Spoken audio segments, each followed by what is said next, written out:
Good afternoon, students.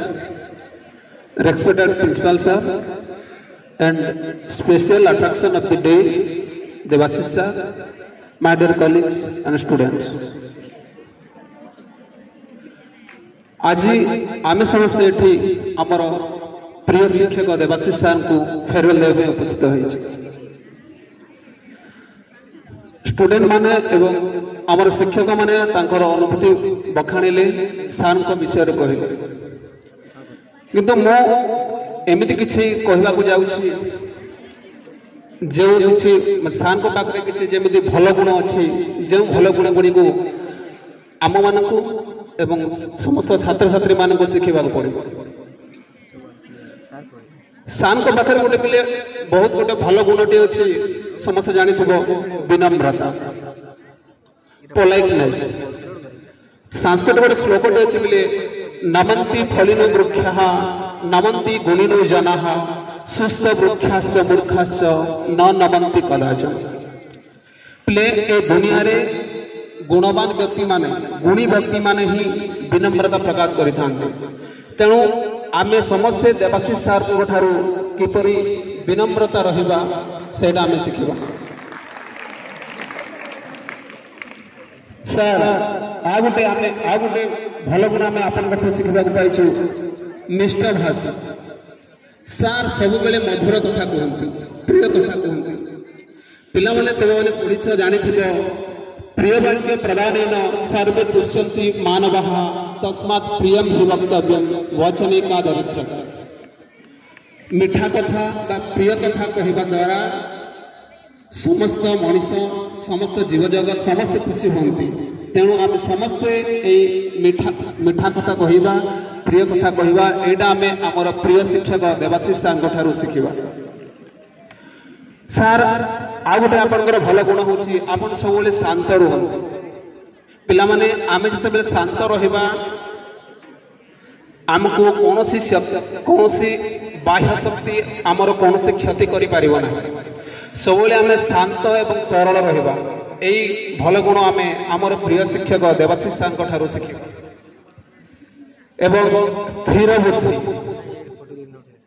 स्थिर बुद्धि माने होछि जे कि दुख समय रे अत्यंत विचलित हुए नहीं किंबा सुख समय रे अत्यधिक आत्मविभोर हुए नहीं। आमे एई माने भगवान श्री कृष्ण श्रीमद् भगवत गीता रे कहिसंति बिले दुखेषु अनुद्विग्न मनः सुखेषु विगत स्पृहः वीत राग भय क्रोधः चित्तधि मुनिरुच्यते। आमे सुख समय रे अत्यधिक आत्मविभोर हेबा नहीं एवं दुखरे मध्य धैर्यर सहित रहिबा आमे एई भल गुण आम प्रिय शिक्षक देवाशीष सार शिखिबा। पिला माने मु मध्य एठाको ट्रांसफर होइके आसीछि 2021 मसिहा अक्टोबर मास 5 तारिख दिन। से दिन मु एवं तुम मानकर प्रिय इंग्राजी शिक्षक प्रभात सार एका बेले जॉइन करितले। आमे मु सेदिन नुआ थिली एवं ओईभी पिपिलीपाली कौन सार को कौन मैडम को क्या को जानी नथिली, किंतु जेते बेले मु स्कूल रे जॉइन कली ए माने आम ओईभी पिपिलीपाली एमिति गोटे गोटे आत्मीयता अछि। माने मते लागि नथिला जे मु सेदिन मने नुआ टीचर बोली मते सेदिन फील लागि नथिला। एटा होचे हम ओईभी पिपिलीपाली गुण। एवं सेते बेले उपस्थित थिले हमर देवाशीष सार सहित मोर संपर्क 3 वर्ष हम, किंतु मत लगुनि जे 3 वर्ष मत बहुत वर्ष भली लगुच। सार मते तांकर सान भाई हिसाब रे बहुत कथा कहते, बहुत उपदेश दियंती। एवं ए सोनपुर रे मु रहिबा समय रे जेते थर भी बलांगीर जाइछि एमिति कोनसी सबु धर्म सार सहित मीट करी। सार घर को नियंती, बहुत खुशी लगे। सार को आमे केबे भी भूली पारिबो नाही।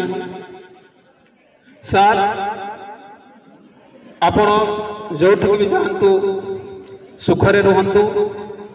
आपणकर व्यक्तिगत जीवन सहित आपणकर वृत्तिगत जीवन सुखमय हो, आनंदमय हो एवं ଆପଣ ଏଠି ଆମ ଓଇଭି ପିପିଲିପାଲିର ଯେମିତି ଛାତ୍ରଛାତ୍ରୀମାନଙ୍କର ହୃଦୟରେ ସବୁବେଳେ ଅଛନ୍ତି, ସେଠିକି ଓଇଭି ପାଟନାଗଡ଼ରେ ମଧ୍ୟ ଛାତ୍ରଛାତ୍ରୀମାନଙ୍କର ପ୍ରିୟ ହୁଅନ୍ତୁ। ସବୁବେଳେ ଛାତ୍ରଛାତ୍ରୀଙ୍କୁ ଭଲ ଉପଦେଶ ଦିଅନ୍ତୁ ଏବଂ ଗୋଟେ ଉତ୍ତମ ସମାଜ ଗଢ଼ିବା ପାଇଁ ଛାତ୍ରଛାତ୍ରୀମାନଙ୍କୁ ଉଦ୍ବୋଧନ ଦିଅନ୍ତୁ। ସମୟ ନାହିଁ ସାର୍, ଏତିକି କହୁଛେ ମାନେ ଏଇଆ ନୁହଁ ଯେ ମୋ ମନରେ ଆପଣଙ୍କ ପ୍ରତି ଭଲ ପାଇବା ଆତ୍ମୀୟତା କମି ଯାଉଛି। କହିବା ପାଇଁ ବହୁତ ଅଛି, ସମୟ ମୋତେ ବାଧ୍ୟ କରୁଛି ବିରାମ ନେବା ପାଇଁ। Thank you sir.